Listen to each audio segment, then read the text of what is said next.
जून महीने की शुरुआत आपकी जेब ढीली कर सकती है। आपके बजट के लिहाज से ये कई महीनों में अहम हो सकता है, क्योंकि 1 जून से यूजर सर्विस और कई फाइनेंशियल सर्विसेज से जुड़े नियम बदलने जा रहे हैं। इसमें एटीएम, एलपीजी गैस सिलेंडर के दाम, बैंक एफडी, पीएफ विड्रॉल, आधार अपडेट और क्रेडिट कार्ड तक के बदलाव शामिल हैं। शुरुआत करते हैं हर घर की जरूरत एलपीजी गैस सिलेंडर से।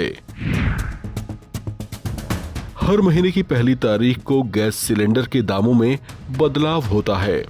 ऐसे में जून की पहली तारीख को भी गैस के दाम में बदलाव की घोषणा हो सकती है। मई महीने की शुरुआत में ऑयल मार्केटिंग कंपनियों ने जहां 14 किलोग्राम वाले घरेलू गैस सिलेंडर की कीमतें उतनी ही रखी थीं, तो वहीं 19 किलोग्राम वाले कमर्शियल एलपीजी सिलेंडर की कीमतों में 17 रुपए प्रति सिलेंडर तक की कटौती की थी। 1 जून से एटीएम से फ्री ट्रांजैक्शन की लिमिट के बाद लगने वाला चार्ज को बढ़ाया जा सकता है। ऐसे में जो लोग बार बार एटीएम से मनी विड्रॉ करते हैं, उन्हें ये आदत महंगी पड़ सकती है। ऐसे में उन्हें एक्स्ट्रा चार्ज का भुगतान करना पड़ सकता है। कर्मचारियों के लिए ईपीएफओ से जुड़ी बड़ी अपडेट है। ईपीएफओ 1 जून से अपने नए वर्जन 3.0 की शुरुआत करने जा रहा है। इस नए वर्जन के लॉन्च होने से पीएफ का पैसा निकालना, क्लेम प्रोसेस और केवाईसी अपडेट पहले के मुकाबले ज्यादा तेज और सरल हो जाएगा। सबसे बड़ी और सबसे खास बात तो ये है कि जैसे आप एटीएम कार्ड का यूज करते हैं, उसी तरह से अब ईपीएफ से जुड़े कार्ड का भी इस्तेमाल कर पाएंगे। आधार कार्ड से जुड़ा बड़ा बदलाव जिसे 1 जून से ही आपको समझ लेना चाहिए, वो ये है कि आधार कार्ड की फ्री अपडेट सुविधा 14 जून 2025 तक के लिए ही होगी। इसके बाद ऑनलाइन अपडेट पर 25 रुपए और सेंटर पर जाकर बदलाव कराने पर 50 रुपए तक की फीस चुकानी पड़ेगी। ऐसे में अगर आपको इसमें कोई बदलाव कराना हो तो जल्दी से करा लें। जून की शुरुआत के साथ ही बैंक लोन की ब्याज दरों और एफडी में बदलाव कर सकते हैं। रिजर्व बैंक की संभावित रेपो रेट कटौती से एफडी रेट कम हो सकता है। जैसे सूर्योदय स्मॉल फाइनेंस बैंक ने 5 साल की एफडी पर ब्याज 8.6% से घटाकर 8% कर दिया है। कुछ बैंकों ने ये संकेत दिए हैं कि जून से क्रेडिट कार्ड से बिजली, पानी जैसी यूटिलिटी बिल पे करने पर एक्स्ट्रा चार्ज लगाया जा सकता है या कैशबैक शर्तों में बदलाव किया जा सकता है। लिहाजा जिन सेवाओं की तारीखें पहले से तय की गई हैं, उससे पहले आप वो काम करा के अपना पैसा बचा सकते हैं। बहरहाल आपको इन तमाम चीजों के बारे में पहले से सजग रहना होगा, ताकि आप समय रहते अपने तमाम कार्यों को पूरा कर पाएं।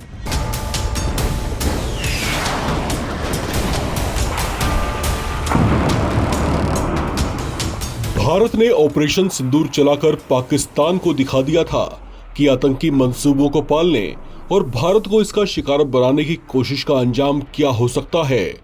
पहलगाम में हुए आतंकी हमले का भारत ने ऐसा बदला लिया था जिससे पूरा पाकिस्तान थर्रा उठा था। भारतीय सेना और भारतीय वायुसेना ने पाकिस्तान में वो कहर बरपाया था कि उसके कई शहर जोरदार धमाकों से गूंज उठे थे। भारत के ताबड़तोड़ एयर स्ट्राइक से पाकिस्तान की शहबाज शरीफ सरकार और असीम मुनीर की सेना सहम गई थी। इसके बाद पाकिस्तान बिना किसी सबूत के ढिंढोरा पीटता दिखा था कि उसने भारत के 6 फाइटर जेट्स गिरा दिए हैं। उसके इस झूठ पर अब chief of defence staff general Anil Chauhan का जवाब आया है। सीडीएस अनिल चौहान ने पाकिस्तान के ऐसे दावों को पूरी तरह से खारिज कर दिया। उन्होंने कहा कि पाकिस्तान के ऐसे दावों में कोई सच्चाई नहीं है। भारतीय सेना के chief of defence staff general Anil Chauhan ने शनिवार को सिंगापुर में चल रहे शांग्री-ला डायलॉग के दौरान अपने एक इंटरव्यू में कहा कि जरूरी ये नहीं कि कितने जेट गिराए गए, बल्कि ये देखना जरूरी है कि वो क्यों गिरे। सीडीएस अनिल चौहान ने कहा कि हमने अपनी गलती पहचानी, उसे सुधारा और 2 दिन के अंदर फिर से सभी विमान उड़ाए और लंबी दूरी पर सटीक निशाने भी लगाए। सीडीएस ने पाकिस्तान के इस दावे को गलत बताया कि उसने 6 भारतीय लड़ाकू विमान गिराए थे। हालांकि इस बातचीत के दौरान सीडीएस अनिल चौहान ने यह नहीं बताया कि भारत ने अपने कितने फाइटर जेट्स गंवाए थे।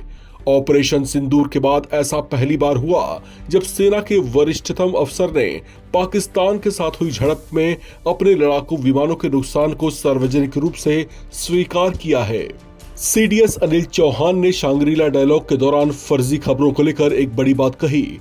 उन्होंने कहा कि ऑपरेशन के दौरान हमने फर्जी खबरों से भी लगातार मुकाबला किया, जिसमें हमारा काफी समय चला गया। उन्होंने कहा कि सशस्त्र बलों का 15% समय फर्जी खबरों का मुकाबला करने में बर्बाद हो गया। सीडीएस ने कहा कि भारत ने हमेशा अपने नैरेटिव को ठोस आधार पर बनाया है, भले ही हम कभी कभी उन्हें प्रस्तुत करने में धीरे रहे हों। उन्होंने कहा कि इन ऑपरेशनों में सीधे तौर पर शामिल होने के नाते मैं ये कह सकता हूं कि साइबर ने संघर्ष की भूमिका निभाई, लेकिन इसका प्रभाव सीमित था। आपको बता दें कि ऑपरेशन के दौरान एक प्रेस ब्रीफिंग में विदेश सचिव विक्रम मिस्त्री ने गलत सूचना फैलाने के लिए पाकिस्तान की आलोचना की थी। इस बातचीत के दौरान सीडीएस अनिल चौहान ने अमेरिकी राष्ट्रपति डोनाल्ड ट्रंप के उस दावे पर कमेंट करने से मना कर दिया, जिसमें उनकी ओर से दावा किया गया था कि अमेरिका ने दोनों देशों के बीच परमाणु युद्ध को टालने में सहायता की थी। ऐसा दावा एक तरफा अमेरिका की ओर से किया गया था। इस पर सीडीएस अनिल चौहान ने कहा कि पारंपरिक युद्ध और परमाणु हथियारों के बीच काफी अंतर और गुंजाइश होती है। उन्होंने कहा कि ऑपरेशन के दौरान भी पाकिस्तान के साथ बातचीत के चैनल हमेशा खुले थे ताकि हालात नियंत्रण में रहें। राजस्थान बोर्ड के 5वीं क्लास के करीब 14,000 छात्रों का इंतजार अब खत्म हो गया है। जी हां, राजस्थान शिक्षा बोर्ड की ओर से कक्षा 5वीं का रिजल्ट आज यानी कि 30 मई को जारी कर दिया गया है। रिजल्ट जारी होने के बाद छात्र ऑफिशियल वेबसाइट पर अपना रिजल्ट आसानी से देख सकते हैं। छात्र ऑफिशियल वेबसाइट rajshala.darpan.nic.in और rajresults.nic.in पर जाकर अपना रिजल्ट चेक कर सकते हैं। नतीजे का ऐलान राज्य के शिक्षा मंत्री मदन लाल दिलावर ने वीडियो कॉन्फ्रेंसिंग के जरिए किया। इस साल राजस्थान 5वीं बोर्ड का पास प्रतिशत 97.47% रहा है, जो कि पिछले साल से ज्यादा शानदार है। पिछले साल कक्षा 5वीं का पास प्रतिशत 97.06% था, तो वहीं हर साल की तरह इस बार भी लड़कियों ने बाजी मारी है। राजस्थान बोर्ड 5वीं परीक्षा में 97.66% लड़कियां पास हुई हैं, जबकि लड़कों का पासिंग प्रतिशत 97.29% रहा। शिक्षा मंत्री मदन लाल दिलावर ने ट्वीट कर सफल छात्रों को बधाई दी और उन्होंने अपने ट्वीट में लिखा, कक्षा 5वीं के परिणाम आज घोषित हुए। सभी सफल विद्यार्थियों को बधाई। ये सिर्फ अंक नहीं, आपकी मेहनत का सम्मान है। जिन्हें अपेक्षित परिणाम नहीं मिले, निराश ना हो, आगे बढ़ते रहिए। शिक्षा ही भविष्य है।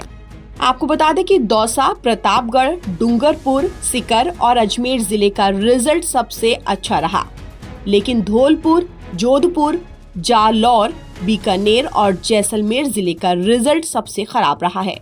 लेकिन इन सब में सबसे अच्छी बात ये है कि 5वीं बोर्ड में किसी भी स्टूडेंट को फेल नहीं किया गया है। 33% से कम अंक लाने वाले स्टूडेंट्स को फिर से एग्जाम देना होगा। 5वीं बोर्ड के स्टूडेंट्स के लिए इस बार भी ग्रेड सिस्टम रहा। इस साल राजस्थान बोर्ड के 5वीं रिजल्ट में 5,02,295 स्टूडेंट्स ने ए ग्रेड हासिल किया। इन सभी स्टूडेंट्स के 81 से 100% तक मार्क्स आए। इसी तरह से 61 से 80% अंक वालों को बी ग्रेड, 41 से 60% वालों को सी ग्रेड, जिन स्टूडेंट्स के 30 से 40% मार्क्स हैं उन्हें डी ग्रेड दिया गया। लेकिन वहीं 32 या फिर उससे कम अंक लाने वाले विद्यार्थियों को ई ग्रेड मिला। ऐसे में जिन स्टूडेंट्स को ई ग्रेड मिला है, इसका मतलब ये है कि उन्हें 5वीं बोर्ड की परीक्षा फिर से देनी होगी, यानी कि 31,550 छात्रों को सप्लीमेंट्री की परीक्षा देनी होगी। जो छात्र इस परीक्षा में भी पासिंग मार्क्स नहीं ला पाएंगे, उन्हें अगली क्लास में प्रमोट तो कर दिया जाएगा, लेकिन फेल वाले सब्जेक्ट्स को उन्हें फिर से पढ़ना होगा और उसे पास भी करना होगा। आपको बता दें कि परीक्षा में कुल 13,30,190 स्टूडेंट्स बैठे थे।